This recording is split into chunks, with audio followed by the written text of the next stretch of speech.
আপোনালোকে যদি এতিয়ালৈকে ভোটাৰ কাৰ্ডসমূহ বনোৱা নাই তেন্তে এই ভিডিঅ' চাই সম্পূৰ্ণ লেটেষ্ট প্ৰচেছত আপোনালোকে বনাব পাৰিব।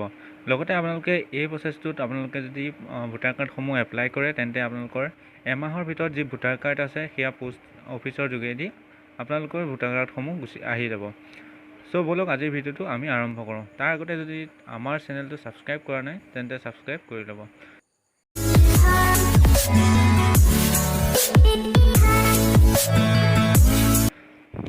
চ' ইয়াৰ কাৰণে আপোনালোকে ডেছক্ৰিপশ্যনত থকা লিংকটোত ক্লিক কৰিব। ক্লিক কৰাৰ পিছত আপোনালোকৰ প্লে ষ্ট'ৰত এনেকুৱা এটা এপ আহিব, ভোটাৰ অনলাইন হেল্পলাইন।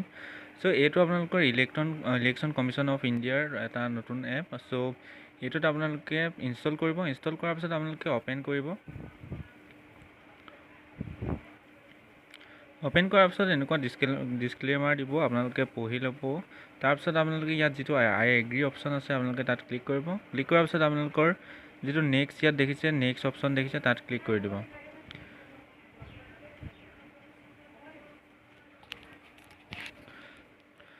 তাৰপিছত আপোনালোকে এনেকুৱা এটা ইণ্টাৰফেচ দেখিব। ইয়াত আপোনালোকে তলত দেখিব স্কিপ লগ ইন বুলি, আপোনালোকে তাত ক্লিক কৰিব।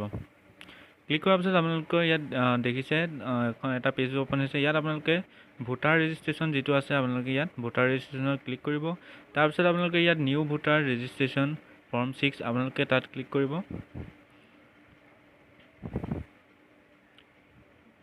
ক্লিক কৰাৰ পিছত আপোনালোকৰ নিউ ভোটাৰ ৰেজিষ্ট্ৰেশ্যন ইয়াত আপোনালোকে ক্লিক কৰি দিব।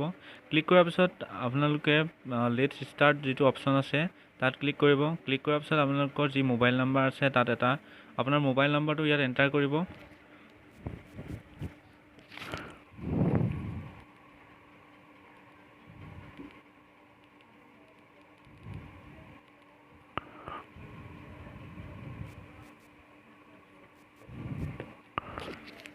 মোবাইল নম্বৰ এণ্টাৰ কৰাৰ পিছত আপোনালোকে চেণ্ড OTPত ক্লিক কৰিব। ক্লিক কৰাৰ পিছত আপোনালোকৰ মোবাইলটোত এটা OTP আহিব। সেই OTPটো আপোনালোকে ইয়াত এণ্টাৰ কৰিব। এণ্টাৰ কৰাৰ পিছত আপোনালোকে ভেৰিফাই অপশ্যনত ক্লিক কৰিব। ক্লিক কৰাৰ পিছত আপোনালোকৰ এনেকুৱা ইণ্টাৰফেচ আহিব, are you applying for the voter ID first time. So' আপোনালোকে যদি প্ৰথমবাৰৰ কাৰণে ভোটাৰ ID এপ্লাই কৰিছে তেন্তে I apply for the first time য়েছত আপোনালোকে ক্লিক কৰিব। ক্লিক কৰাৰ পিছত আপোনালোকে নেক্সট অপশ্যন যিটো আছে তাত ক্লিক কৰিব। তাৰপিছত আপোনালোকে দিছে are you citizen of India, আপুনি ভাৰতৰ হয়নে? চ' আপোনালোকে ইয়াত য়েছ কৰিব। তাৰপিছত আপোনালোকে নেক্সটত ক্লিক কৰি দিব। ক্লিক কৰাৰ পিছত আপোনালোকৰ ষ্টেট চিলেক্ট কৰিবলৈ আহিব, আপোনালোকে ষ্টেট চিলেক্ট কৰিব। তাৰপিছত আপোনালোকৰ ডেট অফ বাৰ্থ চিলেক্ট কৰিবলৈ আহিব, আপোনালোকৰ ডেট অফ বাৰ্থটো চিলেক্ট কৰিব। তাৰপিছত আপোনালোকৰ ইয়াত type of select date of birth document. So' আপোনালোকে যি ডেট অফ বাৰ্থৰ ডকুমেণ্ট দিবলৈ তাত আপোনালোকে চিলেক্ট কৰিব লাগিব। আপোনালোকৰ আধাৰ কাৰ্ড দিব পাৰে, বাৰ্থ চাৰ্টিফিকেট দিব পাৰে, মাৰ্কশ্বিট দিব পাৰে, ডেট অফ বাৰ্থৰ যি প্ৰুফ দিব বিচাৰে ইয়াত আপোনালোকে চিলেক্ট কৰিব। ইয়াত দুটা অপশ্যনত আপলোড দিব পাৰে, এটা ডিজিলকাৰৰ জৰিয়তে দিব পাৰে, এটা আপলোডৰ জৰিয়তে দিব পাৰে নিজৰ মোবাইলৰ পৰা। চ' আপোনালোকে ইয়াত আপলোড অপশ্যনত ক্লিক কৰিব। ক্লিক কৰাৰ পিছত আপোনালোকে নিজৰ কেমেৰাই আপোনালোকে ফটো মাৰি আপোনালোকে দিব পাৰে, নহ'লে আপোনালোকৰ গেলাৰীত যদি অলৰেডি ফটো মাৰি থোৱা আছে তেন্তে আপোনালোকে তাৰ পৰাও দিব পাৰে। চ' মই গেলাৰী অপশ্যনত চিলেক্ট কৰিম। চিলেক্ট কৰাৰ পিছত এলাও অপশ্যনত ক্লিক কৰিব। ক্লিক কৰাৰ পিছত আপোনালোকে যি ডকুমেণ্ট চিলেক্ট কৰিছে সেয়া আপোনালোকে ইয়াৰ পৰা চিলেক্ট কৰিব। চিলেক্ট কৰাৰ পিছত আপোনালোকৰ এনেকৈ দেখাব, তলত আপোনালোকে যি ডকুমেণ্টছ দিছে এনেকৈ আপোনালোকৰ ওলাই পৰিব। ত' তাৰপিছত আপোনালোকে যিটো নেক্সট আছে নেক্সট অপশ্যন ক্লিক কৰি দিব।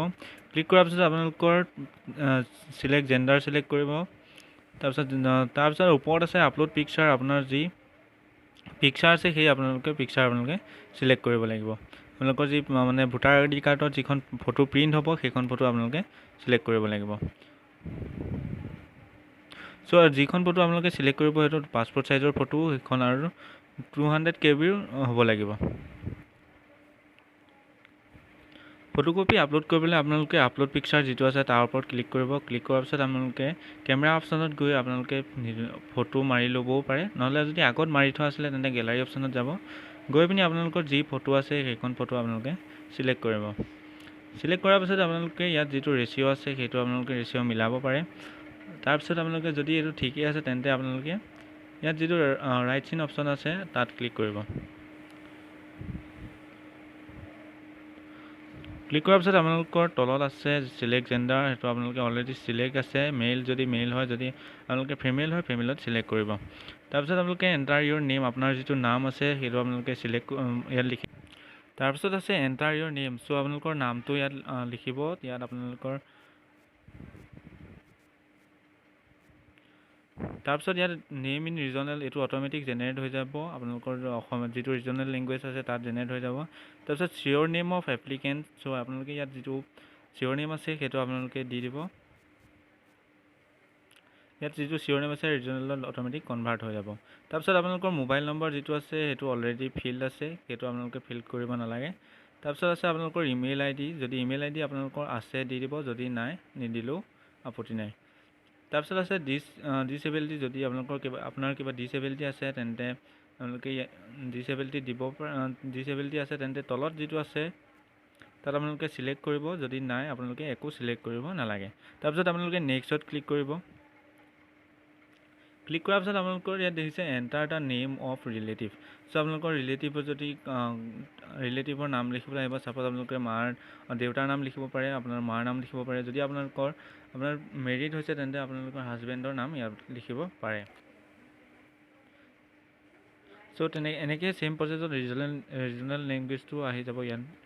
চ' তাৰপিছত ৰিলেটিভ ৰিপিক নাম্বাৰ ইফ আইজিঅ'ত, যি ৰিলেটিভৰ নাম দিছে তেওঁৰ ভোটাৰ ID ৰিপিক নাম্বাৰটো ইয়াত বহুৱাই দিব। তাৰপিছত ইয়াত আপোনালোকৰ যিটো ৰিলেশ্যন টাইপ দিছে, আপোনালোকৰ যিজনৰ নাম দিলে সেইজন আপোনাৰ কি হয় সেইটো ৰিলেশ্যন আপোনালোকে দিব। ফাদাৰ হয় যদি ফাদাৰ দিব, যদি মাদাৰ হয় তেনেহ'লে মাদাৰ অপশ্যন চিলেক্ট কৰিব, যদি আদাৰ্ছ হয় তেন্তে আপোনালোকে আদাৰ্ছ অপশ্যনত চিলেক্ট কৰিব। তাৰপিছত আপোনালোকে ইয়াত নেক্সট অপশ্যনত ক্লিক কৰি দিব। ক্লিক কৰাৰ পিছত আপোনালোকৰ যি কাৰেণ্ট এড্ৰেছ আছে সেই এড্ৰেছ দিব লাগিব। ইয়াত আপোনালোকৰ হাউচ নাম্বাৰ দিব লাগিব। তাৰপিছত আপোনালোকে হাউচ নাম্বাৰ ৰিজনেল, এইটো অট'মেটিক আপোনালোকৰ ৰিজনেলত গুচি আহিব। ৰিজনেল লেংগুৱেজ আছে আপোনালোকৰ ষ্ট্ৰীট এৰিয়া লোকেলিটি, চ' আপোনালোকৰ ষ্ট্ৰীট নেমটো লিখি দিব। তাৰপিছত আপোনালোকে টাউন ভিলেজ আপোনালোকৰ যি আছে সেইটো ইয়াত লিখি দিব।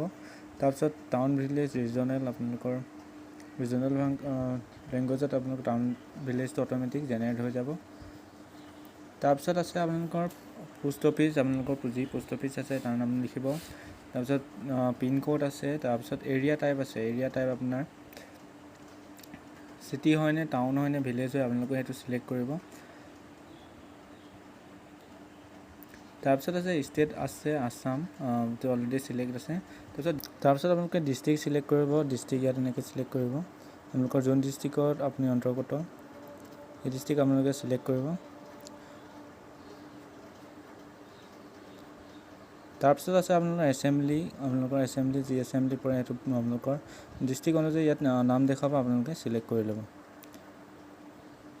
তাৰপিছত আছে টাইপ চিলেক্ট ইউৰ এড্ৰেছ প্ৰুফ, আপোনালোকে এড্ৰেছ প্ৰুফ ডকুমেণ্টছ দিব লাগিব।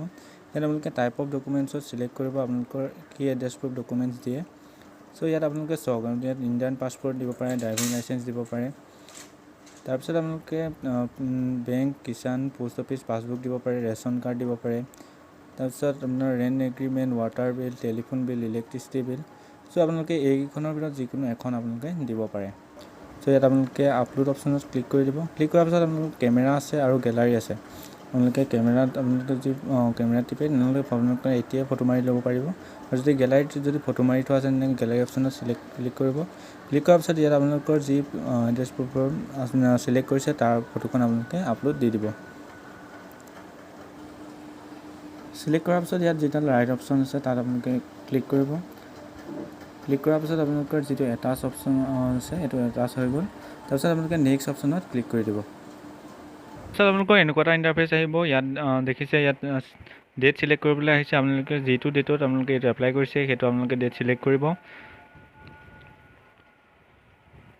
তাৰপিছত আপোনালোকৰ ইয়াত জেনেৰেল ডিক্লেৰেশ্যন আছে, এইটো আপোনালোকৰ নেম অফ এপ্লিকেণ্ট, আপোনাৰ যাৰ কাৰণে এপ্লিকেণ্ট কৰিছে তাৰ নাম লিখিব।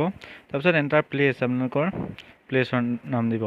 তাৰপিছত আপোনালোকে ইয়াত ডান অপশ্যনত ক্লিক কৰি দিব। ডান অপশ্যনত ক্লিক কৰাৰ পিছত এনেকৈ ফৰ্মখন ৰিভিউ দেখুৱাব। আপোনালোকে ফৰ্মখন কিবা ভুল আছে নি চাই ল'ব।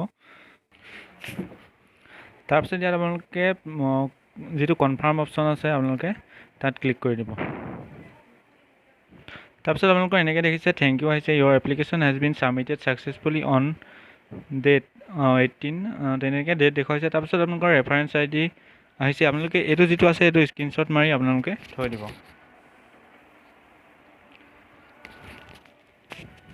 স্ক্ৰীনশ্বট মাৰি থোৱাৰ পিছত আপোনালোকে ইয়াত অ'কে কৰিব। আপোনাৰ ফৰ্মখন অলৰেডি ছাবমিট হৈ গৈছে। ইয়াৰ পাছত আপোনালোকে যদি আপোনালোকৰ ফৰ্মখনৰ ষ্টেটাছ চাব বিচাৰে তেন্তে ইয়াত আপোনালোকৰ যিটো এক্সপ্ল'ৰ অপশ্যন আছে তাত যাব। তাত গৈ পিনি আপোনালোকে ষ্টেটাছ অফ এপ্লিকেশ্যন তাত আপোনালোকে যাব। তাৰপিছত আপোনালোকে ইয়াত যিটো ৰেফাৰেঞ্চ আই ডি আছে সেই ৰেফাৰেঞ্চ আই ডিটো আপোনালোকে ইয়াত বহুৱাব, যিটো আমি অলৰেডি স্ক্ৰীনশ্বট মাৰি ৰাখিছিলোঁ। তাৰপিছত আপোনালোকে ট্ৰেক ষ্টেটাছ ক্লিক কৰিব। ট্ৰেক ষ্টেটাছ ক্লিক কৰাৰ পিছত আপোনালোকৰ যিখন ফৰ্ম আছে সেইখন আপোনালোকৰ এনেকৈ দেখাব। প্ৰথম ছাবমিটেড হ'ল, তাৰপিছত আছে BLO এপইণ্টেড, ফিল্ড ভেৰিফাইড, তাৰপৰা একচেপ্টেড, ৰিজেক্টেড। তাৰপিছত ইয়াত আপোনালোকে এনেকৈ ষ্টেটাছ চাই থাকিব, আৰু যদি আপোনালোকৰ কেনেবাকৈ ভুল হয় তেন্তে আপোনালোকে আকৌ ৰিএপ্লাই কৰিব পাৰিব, শুধৰণি কৰিব পাৰিব ৰেফাৰেঞ্চ আই ডিটোৰ সৈতে। চ' যদি তেনেকুৱা ভিডিঅ' আপোনালোকৰ লাগে কমেণ্ট কৰিব, নিশ্চয় নেক্সট ভিডিঅ'ত আমি তেনেকুৱা ভিডিঅ' লৈ আহিম। চ' ইমানে আছিল ভিডিঅ'টো। এনেকুৱা ভিডিঅ'সমূহ পাই থাকিবৰ কাৰণে আমাৰ চেনেলটো ছাবস্ক্ৰাইব কৰি ল'ব আৰু কাষতে থকা বেল আইকনটো প্ৰেছ কৰিব।